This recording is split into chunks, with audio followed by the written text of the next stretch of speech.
Hello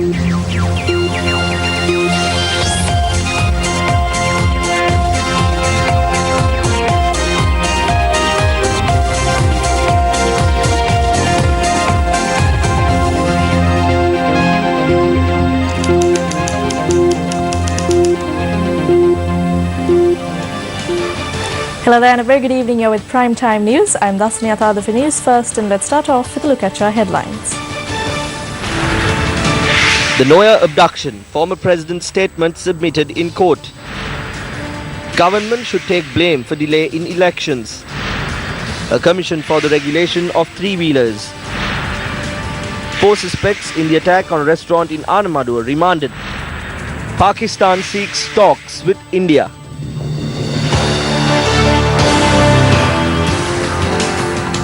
The statement recorded from former President Mahinda Rajapaksa over the 2008 abduction and assault of journalist Keith Noyahr was submitted to the Additional Magistrate of Mount Lavinia today. A statement recorded by officers of the Criminal Investigations Department from Keith Noyahr in Australia was also presented to court today. Details regarding this statement were brought to light when Senior State Counsel Lakmini Girihagama submitted a further report to court on the progress made in the investigation of the abduction and assault of Keith Noyahr, a journalist with the Nation newspaper at the time, by a group of men in a van on the night of the 22nd of May 2008. In his statement, the former president says that he has no recollection of phone calls he had received on the day of Keith Noyahr's abduction.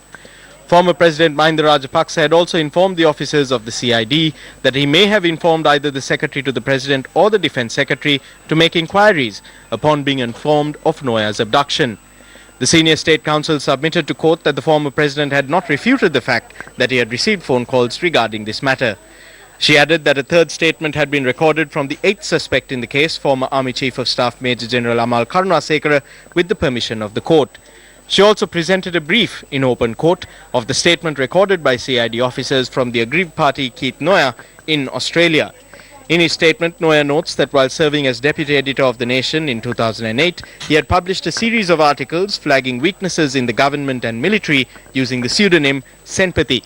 He adds that he also drew attention to weaknesses on the part of the Defence Minister, Defence Secretary, the Army and the police at the time. Furthermore, he notes that on a day after these articles were published, while he was travelling towards the University of Colombo, he noticed that he was being chased by army jeeps and that he had escaped by entering the university premises.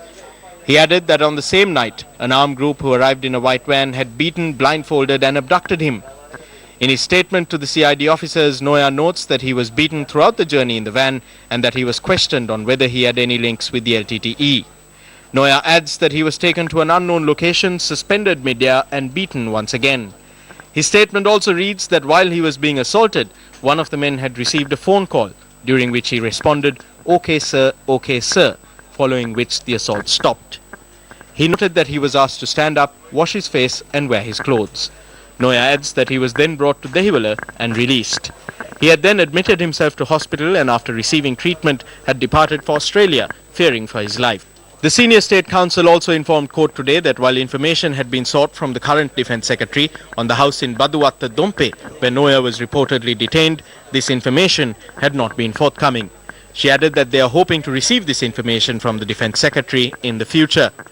Having listened to the submissions made, Mount Lavinia Additional Magistrate Lochana Abe Vikrama Veerasinghe informed the Senior State Counsel to remind the Defence Secretary to provide the information requested. The court postponed the hearing of the bail application for the 8th suspect, Major General Amal Karunasekara, to the 27th of August and returned him to remand custody.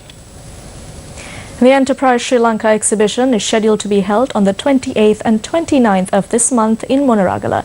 Finance and Mass Media Minister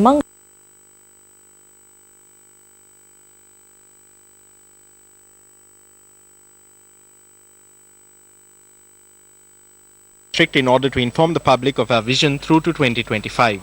This will commence in Monaragala on the 29th of August. The Grand Exhibition Enterprise Sri Lanka will be declared open on the day by the Prime Minister, Honourable Ranil Wickremesinghe. We are hopeful that this grand exhibition will inspire trust in our country.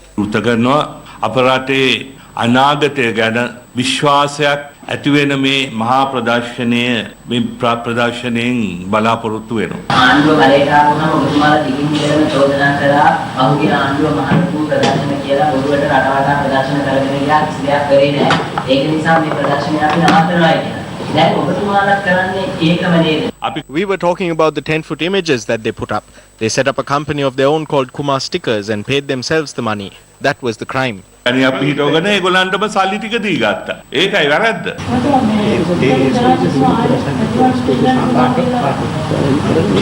ඉතින් මම ඉතින් මේ නීතිඥයෙකුට I am not a lawyer or the Supreme Court. As far as I know, it is not possible under the Constitution. My old friend Mahinda Rajapaksa is finding thrills by doing things like this. From the time he lost without going home, he wanted to become an MP. Then he tried to become Prime Minister. And then he's trying to become opposition leader. Now he is again dreaming of becoming president. This is what age does. The same will happen to us when we pass 70. දකින්නෝ. ඉතින් ওই මිනිස්සු ওই වයස 60. අපිටත් 75 වුණාම ඕමයි වෙයි. දැන් ඔබතුමාලා මේ වෙනකොට රටේ ජනතාවට බැංකුවලින් ණය දීලා රටේ ජනතාවගේ ආර්ථිකය ශක්තිමත් කරන විශාල වැඩ පිළිවෙලක් කරගෙන යනවා. අපි දන්නවා ඔබතුමා මේ වෙනකොට ETI සම්බන්ධනේ මුදල් තැන්පත් කරපු ජනතාව මේ වෙනකොට සෑහෙන අසරණ වෙලා තියෙනවා. උන් කියනවා උන්ට මුදල් තැන්පත් කරලා මුදල් ගන්න විදියක් නැහැ කියලා. මනෝ තිත්‍රාජ මහත්තයාට තියෙනවා ඔබතුමා. ඔබ ගිය සැරේත් ඔය ප්‍රාස්ත You asked the same question last time. Mano Thittawela is not a part of that organization. He does not hold any position in that organization. මේ තනතුරක් දරන්නෙත් නැහැ. ඒක ඔක්කොම දන්නවා. Everyone knows that he used to be there. He is here now as my economic advisor. The other thing is, funds are being paid out to ETI depositors. There are many more finance companies which began collapsing during the time of the former governor. You can pose those questions to them. If you wish to have a separate media briefing on this issue, then ask and I will grant you that too. අගෙන් ලිඛිතව ඉල්ලන්නේ ඒකත් දෙන්න. අනුතුමා 25000 ජනතාව අනාථ වෙලා ඉන්න එක ප්‍රශ්නයක් නෙවෙයි. ඔබතුමාට ප්‍රශ්නයක්. It may be a problem for you and we have major problems. We do not accept these statistics as true. However, the sadness of every man is a problem for us. On a prior occasion too, the media questioned the finance minister on the failure of ETI to return the funds of more than 25,000 depositors. මේ මිනිස්සයා මෙතන ETI ආයෝජනයේ හැටියට නෙමෙයි මේ මහත්. This man is not representing ETI here today. He is here as my economic advisor. Thereby stick to the topic. You can ask him about ETI separately. Following that media briefing, journalists questioned Mano Thittawela on this issue.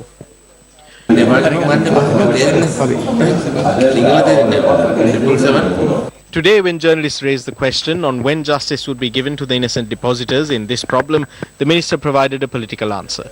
We continuously raise questions on why, when a large sum had been received from an investor, these funds are not being used to repay depositors. There was no response forthcoming today either. For your attention.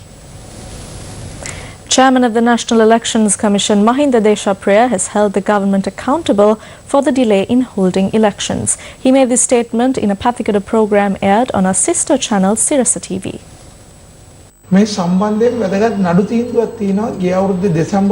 A provincial council election system has been proposed. We need to be made aware of the electorates under that system. But there is a report on that matter. The amended act and the electorate report both claim this has to be approved by Parliament. The National Elections Commission cannot overrule Parliament. There is a very important judicial verdict also delivered on the matter. The case was taken up in December last year and the Minister of Local Government and the National Elections Commission were made accountable and respondents for the delay in holding the local government elections. We appeared before court and made it clear that we cannot hold the elections until the subject ministers make an approval and the amendments are made to the act. The Supreme Court ruling notes that the government is responsible for the delay in holding the election. Now it is said the new act is not valid as per another law. If all this is cleared by October, the 2018 electoral list will be registered and by the end of this year or in the first quarter of next year, we will be able to have the elections for the 6 provincial councils. We can even include the 2 councils that will be dissolved in March and conduct the elections for all those councils. The voter registry is amended every year and in 2014, another 140,000 voters are included. We requested all eligible voters to check and confirm if their names have been included in the 2018 voter registry and if not, to immediately write to the Elections Secretariat before the 6th of September. We are not sure when the presidential election will take place. If you are not registered, you will lose an opportunity to vote. පත්ත තියෙන ජනාධිපතිවරණය කවදද තියයිද කියන කියන්න බෑ. ඒකටත් ඡන්දය දාන්න බැරි වෙනවා. Prime Minister Ranil Wickremesinghe made a thought-provoking statement in Kegol yesterday. The following is an analysis of the Prime Minister's statement. The 19th Amendment to the Constitution was approved. The President is accountable to Parliament now, once every 3 months. The President's term was limited to 5 years. Ministers and Deputy Ministers are decided by the Prime Minister, and that is to strengthen the Parliament. The President doesn't have the right to dissolve the Parliament. We cannot choose the Chief Justice now. We passed the Right to Information Act. The provincial councils and local government elections were held in a critical time period. We had to settle economic debt. Is the Prime Minister speaking the truth? The general public understands that the cat is now out of the bag. When the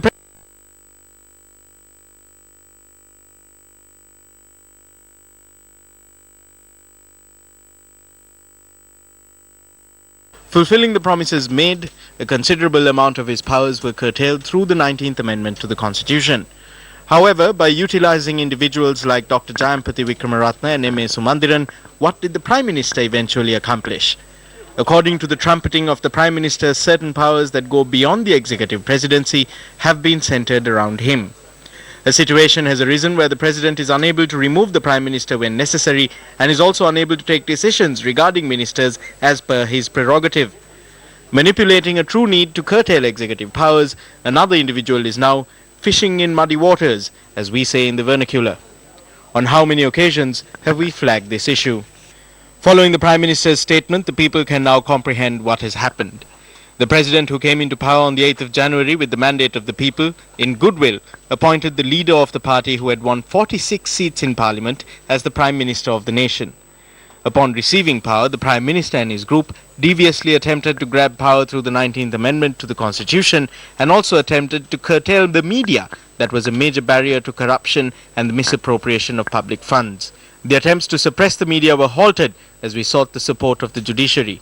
It is now clear as to how the so-called legal pundits who operate as advisors have been deceived and how the 19th Amendment was used to dubiously grab power. They did not stop with the executive presidency. Weeks after coming into power, the group broke into the apex financial institution of our country, the central bank, and helped themselves to billions of public money. Do you recall how the state banks were placed in the hands of close confidants of Prime Minister Ranil Wickremesinghe? Do you remember how the central bank, which thus far had fallen under the purview of the Ministry of Finance, was taken under the Ministry of National Policies and Economic Affairs? Having taken over the central bank, his close friend Arjuna Mahindran was brought in from Singapore to head the institution. This was simply laying the groundwork for the bond scam of the 27th of February 2015.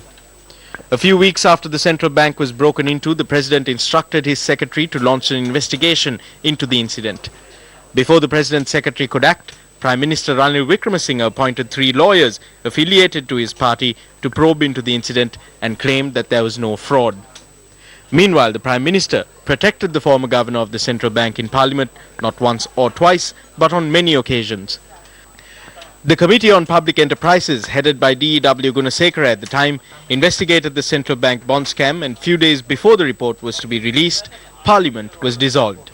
As correctly noted by the Prime Minister himself, the President could no longer dissolve Parliament as per his prerogative. As such, it can be concluded that the dissolution was sought by the Prime Minister.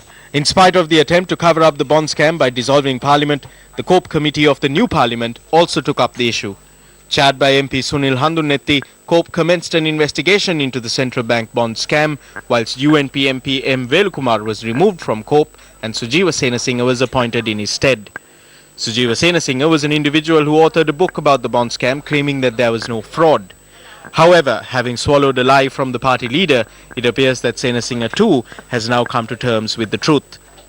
Eventually, being unable to influence the contents of the final report, UNP members of COPE added footnotes in an attempt to dilute the findings of the COPE report on the bond scam. It is no secret that during the tenure of COPE, its members Sujiva Senasinghe, Ajit Pereira, Harshana Rajakaruna and Hector Pohami received hundreds of phone calls from Arjun Aloysius. The entire nation is questioning now whether these individuals who prevented the release of the D. Gunasekara report and then acted to dilute the Handunetti report did so in order to save those involved in the fraud from prison time. When the whole nation was burdened by the financial impact of the first bond scam, a second scam was perpetrated on the 29th and 31st of March 2016. Having suffered from continued lethargy, fresh impetus was given to the investigation of the bond scam when the President intervened to appoint a commission of inquiry. With the appointment of the commission and the President's refusal to extend Mahindran's term as governor, the Prime Minister headed to the central bank and confirmed that he would protect his friend. When talented cross-examiners in the caliber of Dappulu de Oliveira and Yasantha Kodagoda were grilling witnesses to unearth the truth, the Attorney General came in to question the Prime Minister when he arrived at the Bond Commission. Not only was the examiner changed, the Prime Minister was also presented the questions in advance. Even the subsequent questioning of Ministers Kabir Hashim and Malik Samarawickrama at the Commission were muted and somber. Certain pages of the Bond Commission report are not in the public domain, as the former Secretary to the President, Austin Fernando, decided to archive those pages. The debate on the bond scam has not been taken up in Parliament as yet, as TNA MP and close associate of the Prime Minister, M.A. Sumandiran, is seeking a Tamil translation of the Bond Commission report. While the cover-up of the first bond scam continues, an investigation of the second scam seems to have been prevented successfully. What has been confirmed now? The manipulation of the 19th Amendment has been revealed by none other than the Prime Minister himself. The cat has been let out of the bag on more than one occasion.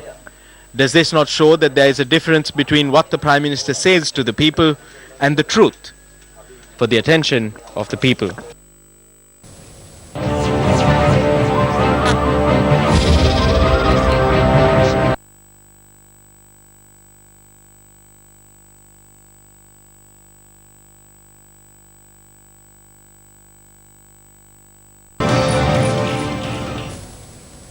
A group of female inmates in the Valakada prison have once again commenced a protest atop the roof of the prison's building.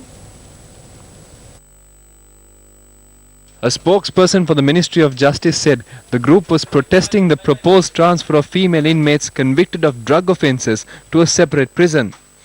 According to our correspondent, the female inmates had mounted the roof at about 4 this evening and had climbed down the roof by 5 p.m. today. Meanwhile, a group of inmates who were believed to be protesting were transferred to a different location today.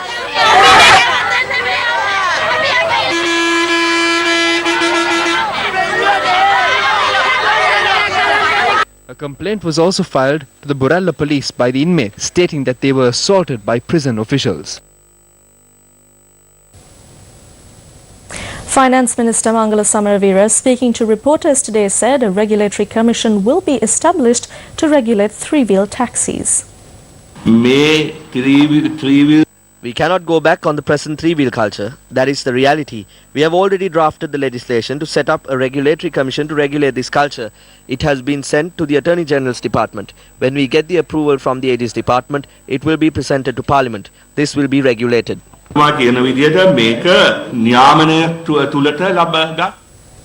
JVP parliamentarian Dr. Nalendra Jayatissa claimed the Cabinet of Ministers should be held accountable for the damages caused to the country via the Lanka-Singapore FTA. The people who placed their signatures on the FTA document have no clue what they signed up for. It was approved by Cabinet, but they too have no idea of what is in it. We questioned this Cabinet on a number of matters. After this agreement was produced on the 17th of January, were observations obtained from the Foreign Ministry and the Attorney General's Department? Were the relevant changes made? When was the amended agreement presented to Cabinet? It was never presented to Cabinet. Minister Malik Samarawickrama had signed this based on the arbitrary instructions of Prime Minister Ranil Wickremesinghe. Malik Samarawickrama, who signed this FTA, is like a helpless animal. He is making attempts to conceal this. He claims to make amendments to certain articles. That will never happen. The Cabinet must be held accountable to the harm caused to this country. The Presidential Commission of Inquiry into SriLankan Airlines convened once again today to investigate into matters of abuse, misuse and mismanagement of the company's resources. The Commission today looked into matters regarding general sales agreements it tied agreed upon overseas. Testifying before the Commission, a managerial-level official representing the airline spoke on agreements with firms in Seychelles, Dubai, Thailand and Singapore. The witness stated that GSAs must be issued based on a manual issued in 2009 and again as per a new manual issued in 2015.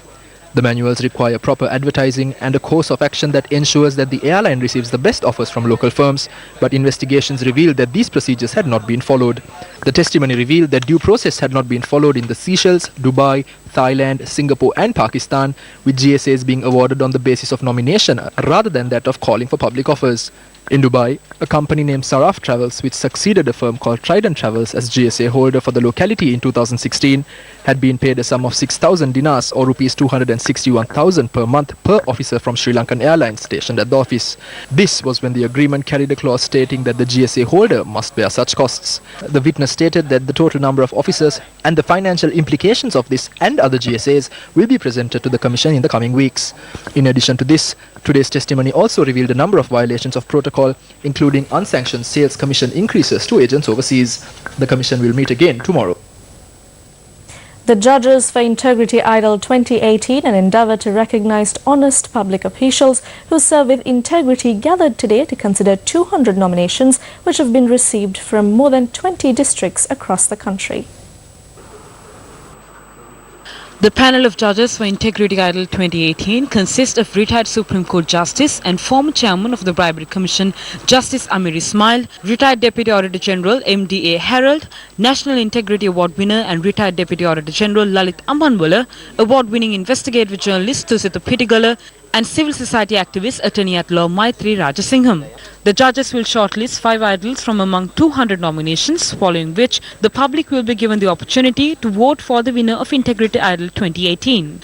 Conceptualized globally by Accountability Lab, Integrity Idol has been conducted successfully in Nepal, Pakistan, South Africa and Nigeria amongst other countries. Integrity Idol Sri Lanka, which has been conducted under the theme Honouring Honesty, is been spearheaded by Transparency International Sri Lanka with the support of Newsfirst. The Integrity Idol has been something that I think Sri Lanka needed. It's also woke us up to not just corrupt officials but really deserving officials that need to be recognized. It builds trust between government and citizens by showing that there are honest people. But I think when we name and fame people instead of naming and shaming, it creates much more positive energy for the right kinds of reforms that we want to see.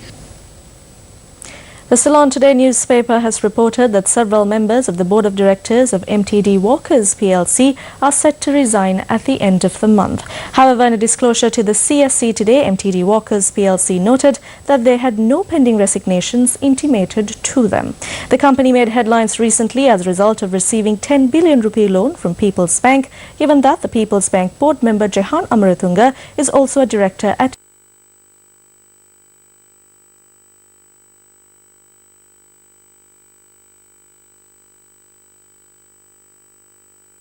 also known as Nurj Deva, has already informed the relevant parties of his intent to resign. The report cites personal reasons for Devaditya's resignation. A close confidant of the Prime Minister, Nurj Deva, serves as an independent, non-executive director of the board of MTD Walkers. The Ceylon Today report also notes that MTD Walkers directors Ravindranath Vijayaratna and Albert Razaya have also decided to resign. The massive loan of 10 billion rupees granted by People's Bank to MTD Walkers recently captured headlines due to the apparent conflict of interest involving Jehan Amaratunga, given that while the loan should be approved by the bank's audit committee, Amaratunga serves as the chair of this committee. The term of the board of directors of People's Bank is to end on the 31st of August.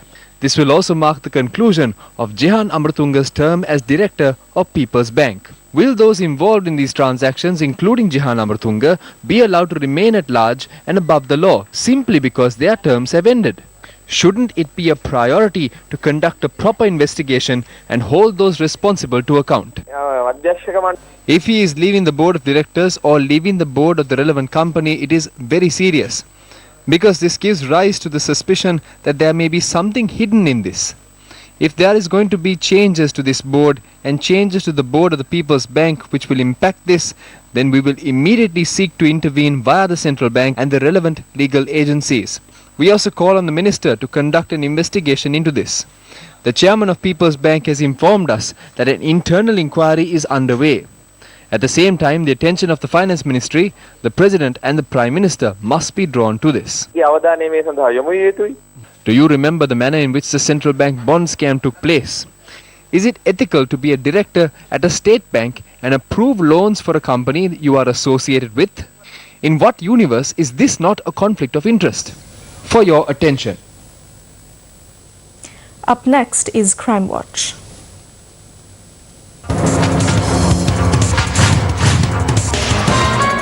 Police have arrested 3 men involved in an attack that took place inside a restaurant in Anamaduwa, and among them is a notorious figure known as Kasipu Nihal, alias Nihal Premasiri. The other 2 suspects are Tattagamini, alias Gamini Sarath, and Indika Pushpakumara. Police are on the lookout to apprehend another suspect involved in the attack, which took place on Saturday night. Serious damage was caused to the restaurant, and police have seized the weapons used for the attack as well. The suspects were produced before the Anamaduwa Magistrates Court and were remanded for 14 days. Newsfirst praises the Anamaduwa police for acting swiftly immediately after the crime had taken place. At the same time, if the Police Financial Crimes Investigation Division, appointed to probe national-level fraud and corruption, as well as the Attorney General's Department, do not abide by political influence and act swiftly, most of the criminals will be behind bars today. And that's a wrap of Primetime News for tonight. For the Newsfirst team, I'm Dasni Atada. Good night.